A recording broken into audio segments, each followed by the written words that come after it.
Poster ಆಯ್ತು, protest ಆಯ್ತು, BJP ಅವ್ರ ಕಡೆಯಿಂದ ಇನ್ನೇನು ಅಂತ ಹೇಳಿ. ಯಾಕಂತಂದ್ರೆ ನಾವು ನೋಡಿದ್ವಿ ಕಾಂಗ್ರೆಸ್ನವ್ರು ವಿರೋಧ ಪಕ್ಷದ ಸ್ಥಾನದಲ್ಲಿ ಇದ್ದಾಗ ಈಶ್ವರಪ್ಪನವ್ರ ಮೇಲೆ ಆರೋಪ ಬಂದಾಗ ಅವರು ತಲೆದಂಡ ಆಗೋವರೆಗೂ ಬಿಟ್ಟಿರ್ಲಿಲ್ಲ. ಈಗ ನಿಮ್ಮ ಹತ್ರ ಸ್ಟ್ರಾಂಗ್ ಅಂದ್ರೆ ಸ್ಮಿತಾ, ನೀವು ಈಶ್ವರಪ್ಪ ಅವ್ರ ಕೇಸನ್ನು ಈ ಕೇಸನ್ನು ಸೇಮ್ ಕಂಪೇರ್ ಮಾಡ್ತಿದ್ದೀರಾ? ನೀವು ಕಂಪೇರ್ ನಾನು ಮಾತ್ರ ಅಲ್ಲ ಸರ್, ನಾನು ಮಾತ್ರ ಮಾಡ್ತಿಲ್ಲ, ನಾನು ಮಾತ್ರ ಮಾಡ್ತಾ ಇಲ್ಲ. ಬಿಜೆಪಿ ಅವರು ಅದನ್ನೇ ಕೇಳ್ತಾ ಇರೋದು. ನಾನ್ ಕಂಪೇರ್ ಮಾಡ್ತಿಲ್ಲ, ನಾನ್ ಕಂಪೇರ್ ಮಾಡ್ತಿಲ್ಲ. ಡಿವೈಎಸ್ಪಿ ಗಣಪತಿ ಅವ್ರ ಪ್ರಕರಣ ಕೂಡ ಕಂಪೇರ್ ಮಾಡಿ ಮಾತಾಡ್ತಿದ್ದಾರೆ. ಉತ್ತರ ಕೊಡ್ಬೇಕಾಗಿರೋದು ಚಂದ್ರಶೇಖರ್ ಅವ್ರು ಕೊಡ್ಬೇಕಾಗಿರೋದು. ದಯಮಾಡಿ ಎಲ್ಲ ನನ್ನ ಪ್ಯಾನಲಿಸ್ಟ್ಗಳಿಗೆ ಕೇಳ್ಕೊಂತೀನಿ, ಒಂದು ಡೆಕೋರಮ್ನ ಒಂದು ದಯವಿಟ್ಟು ಮೇಂಟೈನ್ ಮಾಡಿ. ನೀವು ಮಾತಾಡ್ಬೇಕಾದ್ರೆ ಡಿಸ್ಟರ್ಬ್ ಮಾಡಿಲ್ಲ ನನಗೆ ನೇರವಾಗಿ ಬರ್ಬೇಕಾರೆ. ನಮ್ಮ ಕಾಂಗ್ರೆಸ್ನ ವಕ್ತಾರ ಹೇಳಿದ್ರು ಅದು MG ರೋಡ್ ಅಕೌಂಟ್ಗೆ ಹೋಯ್ತು, ಅಲ್ಲಿಂದ ಎಲ್ಲೋಯ್ತು ನನಗೆ ಮಾಹಿತಿ ಇಲ್ಲ ಅಂತೇಳಿ. ಮಾಹಿತಿ ನಾನು ಕೊಡ್ತೀನಿ. ಮಾಹಿತಿಲಿ ಇವರೇ ಕೊಟ್ಟಿರ್ತಕ್ಕಂತಹ ಕಂಪ್ಲೇಂಟು MD ಕೊಟ್ಟಿರ್ತಕ್ಕಂಥದ್ದು 30 ಮಾರ್ಚ್ 2024ಕ್ಕೆ ಒಂದು FD ಅಕೌಂಟ್ನ ಕ್ರಿಯೇಟ್ ಮಾಡ್ತಾರೆ. ಯಾವುದೋ ಒಂದು ಸಾಫ್ಟ್ವೇರ್ ಕಂಪ್ನಿಗೆ ಅದನ್ನು ಟ್ರಾನ್ಸ್ಫರ್ ಮಾಡಿ FD ಅಕೌಂಟ್ ಮಾಡ್ತಾರೆ. ಆ FD ಅಕೌಂಟ್ಗೆ ಅವತ್ತಿನ ದಿವಸನೇ 40.8 ಕೋಟಿ ಓವರ್ ಡ್ರಾಫ್ಟ್ ಮಾಡ್ತಾರೆ. ಓವರ್ ಡ್ರಾಫ್ಟ್ ಯಾರಿಗೆ ಕೊಡೋದು? ಓನ್ಲಿ ಬಿಸ್ನೆಸ್ ಕಂಪ್ನಿಗಳಿಗೆ. ಯಾಕೆ ಇವ್ರು ₹1 ಮುಟ್ಟಕ್ಕಾಗಲ್ಲ? ರಘು ದೊಡ್ಡ ಹೇಳಿದ್ರು ನಿಜ. ಆದರೆ ಆಗಿದ್ದೇನು ಗೊತ್ತಾ, ಇಲ್ಲಿ ನೀವು 2 ವರ್ಷದ್ದು 23 ಮತ್ತು 24ನೇ ಸಾಲು, 24 ಮತ್ತು 25ನೇ ಸಾಲಿಗೆ ರಿಲೀಸ್ ಆಗಿತ್ತು 187 ಕೋಟಿ. ಇನ್ನೂ ಸುಮಾರು 1.5 ವರ್ಷ ಟೈಮ್ ಇತ್ತು. ಇವರೇನು ಮಾಡಿದ್ರು, ಮಾರ್ಚ್ನಲ್ಲಿ ಇದೊಂದೇ ಅಲ್ಲ ನಿಗಮ, ಇನ್ನೆಲ್ಲ ನಿಗಮಕ್ಕೂ ಹುಡ್ಕೊಂಬನ್ನಿ, ಇಲ್ಲಿ ಇವ್ರಿಗೊಂದು ಟಾರ್ಗೆಟ್ ಕೊಟ್ಬಿಟ್ಟಿರಿ, ಇಷ್ಟು ದುಡ್ಡು ಬರಬೇಕು ಅಂತೇಳಿ. ಇದೇ ಸಚಿವರ ಆದೇಶದ ಮೇರೆಗೆ ಏನಾಗುತ್ತೆ, ಒಂದು ಕಡೆಗೆ ಟ್ರಾನ್ಸ್ಫರ್ ಆಗುತ್ತೆ, ಅಲ್ಲಿ ಓಡಿಗಳು ಕ್ರಿಯೇಟ್ ಆಗ್ತವೆ, ಅಲ್ಲಿ ಬಿಸ್ನೆಸ್ಗಳು ನಡೆಯ ಹೋಗುತ್ತೆ. ಯಾವಾಗ 6 ತಿಂಗಳು 7 ತಿಂಗಳಾದ್ಮೇಲೆ ಚುನಾವಣೆಗೆಲ್ಲ ಖರ್ಚು ಮಾಡಿ ಎಲ್ಲ ಗೆದ್ದಾದ್ಮೇಲೆ 6 ತಿಂಗಳು 7 ತಿಂಗಳಾದ್ಮೇಲೆ ಕಂತಾಗಿ ವಾಪಸ್ ಬರುತ್ತೆ ದುಡ್ಡು. ವಾಪಸ್ ಅದೇ ಕಂಪನಿಯಿಂದ ವಾಪಸ್ ಬರುತ್ತೆ. ಅದೇನೆ ಕಂಪನಿಯಿಂದ ವಾಪಸ್ ಬರುತ್ತೆ. ಕಂಪನಿ ಅಷ್ಟೆಲ್ಲ ಇವ್ರದ ಕಂಪನಿಗಳಿಗೆ ಪ್ರಾಫಿಟ್ ಆಗಿರುತ್ತೆ. ಇದು ಮನಿ ಟ್ರಯಲ್ ನಡೀತಾ ಇರ್ತಕ್ಕಂಥದ್ದು. ಅದಕ್ಕೇನೆ ಬ್ಯಾಂಕ್ ಅಫಿಷಿಯಲ್ಗಳು ಮಾಡಿದ್ದು. 90 ಕೋಟಿನ ಮಿನಿಸ್ಟ್ರಿಗೆ ಗೊತ್ತಿಲ್ದಂಗೆ ಯಾರಾದ್ರೂ ಒಬ್ರು ಕಳಿಸ್ತಾರೆ ಅಂತ ಹೇಳಿದ್ರೆ ನಡಿ ಈಗ ಶುರು ಮಾಡೋಣ.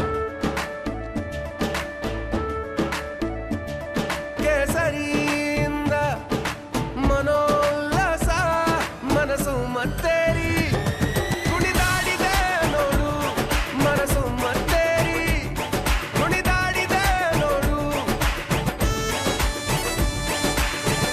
ಕ್ಷಣ ಕ್ಷಣವೂ ಆಚರಿಸಿ ಕೇಸರಿ ಹಬ್ಬ. ವಿಮಲ್ ಬಾಯಲ್ಲಿ ಹೇಳಿ ಕೇಸರಿ. ಯಾವ ಫುಲ್ ಕೂಡ ನಂಬಲಿಕ್ಕೆ ಸಾಧ್ಯ ಇಲ್ಲ. ಇದು ಮೊದಲನೇದು. ಈಗ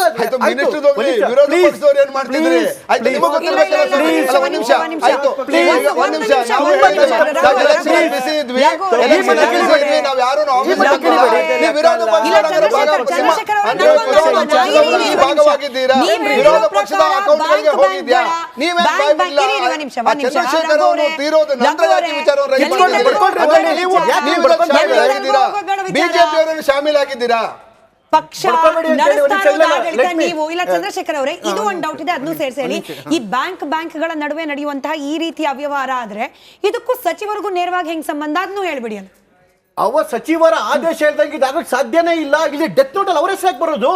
ಅವ್ರ ಇಲ್ದಂಗೆ ಮ್ಯಾನೇಜರ್ಗಳು ಕೂಡ ಮಾಡಕ್ ಸಾಧ್ಯ ಇಲ್ಲ. ನೋಡಿ, ಬ್ಯಾಂಕ್ಗಳಲ್ಲಿ ಬರೀ ಇದೊಂದು ಅಕೌಂಟ್ ಇರಲ್ಲ, ಸಾವಿರಾರು ಕೋಟಿ ಅಕೌಂಟ್ ಇರುತ್ತೆ ಮೇಡಮ್. ಯಾವ್ದಾದ್ರು ₹1 ವ್ಯತ್ಯಾಸ ಮಾಡ್ಲಿಕ್ಕಾಗತ್ತಾ? ಸಾಧ್ಯವೇ ಇಲ್ಲ.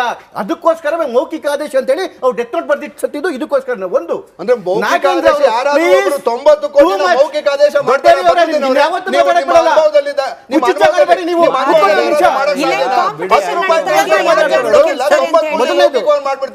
ಯಾವ ಅಧಿಕಾರಿ ಮಾಡ್ತಾರೆ? ದಯವಿಟ್ಟು ತಾವು ಏನು ನಿಮ್ಮ ಅಧಿಕಾರಿಗಳೆಲ್ಲ ಆ ರೀತಿ ಮಾಡ್ತಾರೆ. ಅವ್ರು ಮುಗಿಸ್ಲಿ ಅಲ್ಲ, ಅವ್ರು ಮುಗಿಸ್ಲಿ. ನಿಮಗೆ ಡೌಟ್ ಇದ್ರೆ ಪ್ರಶ್ನೆ ಮಾಡಿ. ನೋಡಿ, ಒಂದು ನಿಮಿಷ ನೋಡಿ, ಸಾವಿನ ಬಗ್ಗೆ ನನಗೆ ಯಾವುದೇ ಇದಿಲ್ಲ. ಆದ್ರೆ ನಾನು ಒಂದೇ, ನಾವು ತನಿಖೆ ಆಗುವವರೆಗೂ ಈವನ್ ಡೆತ್ ನೋಟ್ ಕೂಡ ಸತ್ಯನ ಅಂತ ಗೊತ್ತಿಲ್ಲ ನಮ್ಗೆ. ನಾನು ನಿಮ್ಮನ್ನ ಪ್ರಶ್ನೆ ಕೇಳ್ತೀನಿ.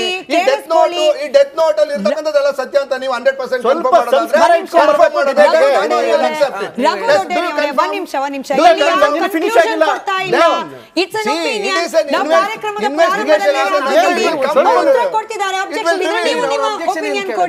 ನಿಮಗೆ ಅವರ ಒಪಿನಿಯನ್ ಬಗ್ಗೆ ಸಚಿವರಿಗೆ ನೀವು ಅದನ್ನ ಅಪರಾಧ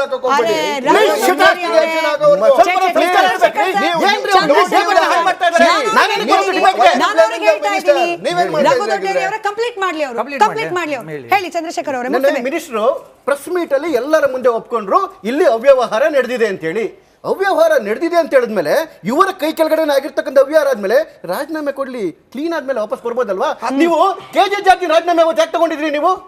ಯಾಕೆ ತಗೊಂಡಿದ್ರಿ? ಆಮೇಲೆ ರಿಜಿಸ್ಟ್ರೇಟ್ ಮಾಡಿದ್ರಿ ತಾನೆ, ಇವತ್ತು ಅವಕಾಶ ಇದೆ ತಾನೆ. ಇದೇನೇ ನೀವು ಈಶ್ವರಪ್ಪರ ಕೇಸನ್ನು ಕಂಪೇರ್ ಮಾಡಿ, ಗಣಪತಿ ಅವ್ರ ಕೇಸನ್ನು ಕಂಪೇರ್ ಮಾಡಿ. ತಪ್ಪಿದ್ರೆ ರಾಜೀನಾಮೆ ಕೊಡಿ, ಇಲ್ಲ ಅಂತ ಹೇಳಿದ್ರೆ ವಾಪಸ್ ಬನ್ನಿ ಅಪ್ಪ, ನಿಮ್ಗೆ ನೈತಿಕತೆ ಇದೆ. ಮೊದಲನೇದು. ಎರಡನೇದು, ಆಮ್ ಆದ್ಮಿ ಪಾರ್ಟಿ ಅವ್ರು ಹೇಳ್ತಾ ಇದ್ರು ಏನು ಇಲ್ಲಿವರೆಗೂ 1 ವರ್ಷ ಆಗಿದೆ ಆಮ್ ಆದ್ಮಿ ಪಾರ್ಟಿ ಅವ್ರು ಬಂದು 15 ದಿವಸಕ್ಕೆ BR ಪಾಟೀಲ್ ಭ್ರಷ್ಟಾಚಾರದ ಬಗ್ಗೆ ಹೇಳಿದ್ರು. ಇವ್ರು ಯಾವತ್ತೂ ಸ್ಟ್ರೈಕ್ ಮಾಡಲಿಲ್ಲ. ಅದಾದ್ಮೇಲೆ ಗುತ್ತಿಗೆದಾರರು ದಯಾಮರಣಕ್ಕೆ ಇವರಿಗೆ ರಾಷ್ಟ್ರಪತಿ ಪತ್ರ ಬರೆದ್ರು, ಇವ್ರು ಸ್ಟ್ರೈಕ್ ಮಾಡಲಿಲ್ಲ. ಅದಾದ್ಮೇಲೆ ಯಾರು ಕೆಂಪಣ್ಣವರು 50% ಇದೆ ಅಂತ ಹೇಳಿದ್ರು, ಇವ್ರು ಸ್ಟ್ರೈಕ್ ಮಾಡಲಿಲ್ಲ. 1 ವರ್ಷದಿಂದ ಒಂದೇ ಒಂದು ಸ್ಟ್ರೈಕ್ ಮಾಡಿಲ್ಲ ಆಮ್ ಆದ್ಮಿ ಪಾರ್ಟಿ. ಈಶ್ವರಪ್ಪ ಕೇಸಲ್ಲಿ ಪ್ಲೀಸ್ ಈಶ್ವರಪ್ಪ ಕೇಸಲ್ಲಿ ಒಂದು ನಿಮಿಷ ನೋಡಿ, ಇಲ್ಲಿ ಈಶ್ವರಪ್ಪ ಕೇಸಲ್ಲಿ CM ಮನೆಗೆ ಮುತ್ತಿಗೆ ಇವತ್ತಿನ ಕಮಿಷನ್ ತಗೊಂಡಿದ್ರ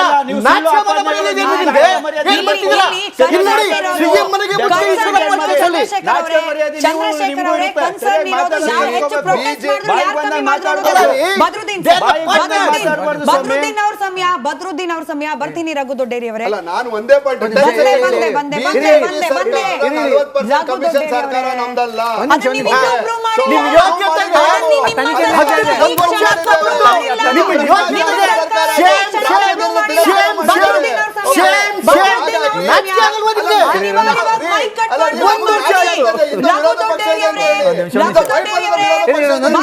ಅವರ ಸಮಯ ಅನಿವಾರ್ಯವಾಗಿ ಎಲ್ಲರೂ ಕಿರ್ಚಿ ನಿಮ್ ಮೈಕ್ಗಳನ್ನ ಆಫ್ ಮಾಡೋ ರೀತಿಯಲ್ಲಿ ಮಾಡಬೇಡಿ. ಅದು ನಮ್ಮ ಸಂಸ್ಕೃತಿ ಅಲ್ಲ. ಹಂಗ ಅನಿವಾರ್ಯ ಪರಿಸ್ಥಿತಿ ತಂದಿಡ್ಬೇಡಿ. ದೇಶದ ಅತಿ ದೊಡ್ಡ ನೆಟ್ವರ್ಕ್ ನಿಂದ ಮೆಗಾ ಕವರೇಜ್. ದೇಶದ ಮತದಾರನ ಆದೇಶ NDAಗ ಇಂಡಿ ಒಕ್ಕೂಟಕ್ಕ. ಲೋಕ ಅಖಾಡದಲ್ಲಿ ಗೆಲ್ಲೋದ್ಯಾರು, ಸೋಲೋದ್ಯಾರು. ಕರುನಾಡಿನ 28 ಕ್ಷೇತ್ರಗಳ ನಿಖರ ಫಲಿತಾಂಶ. ಫಾಸ್ಟ್ ರಿಸಲ್ಟ್, ಪಕ್ಕಾ result. Number 1 election team, number 1 network, number 1 coverage.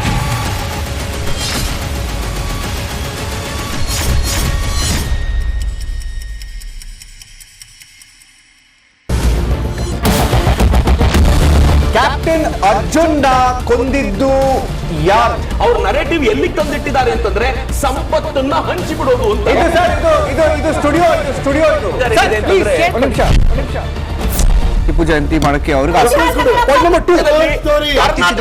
ಖಂಡಿಸಿದ್ರು. Very nice.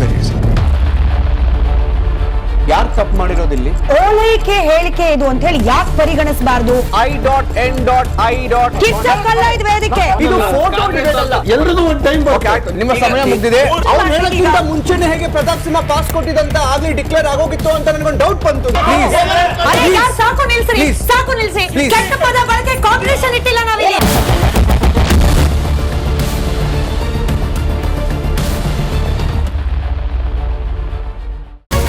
Republic word app ಇದು ಕೇವಲ ಅಪ್ಲಿಕೇಶನ್ ಅಲ್ಲ, ಸಮಗ್ರ ಸುದ್ದಿಗಳ ಸಂಪರ್ಕ ಮಾರ್ಗಕ್ಕೆ ಕ್ರಾಂತಿಕಾರಿ ಬದಲಾವಣೆ. ರಿಪಬ್ಲಿಕ್ ವರ್ಡ್ ಆಪ್ ಕೇವಲ ಸುದ್ದಿ ಅಪ್ಲಿಕೇಶನ್ ಪರಿಚಯಿಸ್ತಾ ಇಲ್ಲ, ಬದಲಾಗಿ ಡಿಜಿಟಲ್ ಸುದ್ದಿ ಬಳಕೆಯ ಹೊಸ ಯುಗಕ್ಕೆ ನಾಂದಿ ಹಾಡ್ತಾ ಇದೆ. ಇದೊಂದು ಬ್ರೇಕಿಂಗ್ ನ್ಯೂಸ್, ಪ್ರಭಾವಶಾಲಿ ಕಾರ್ಯಕ್ರಮಗಳಿಗೆ ಗಟ್ಟಿಯಾದ ನ್ಯೂಸ್.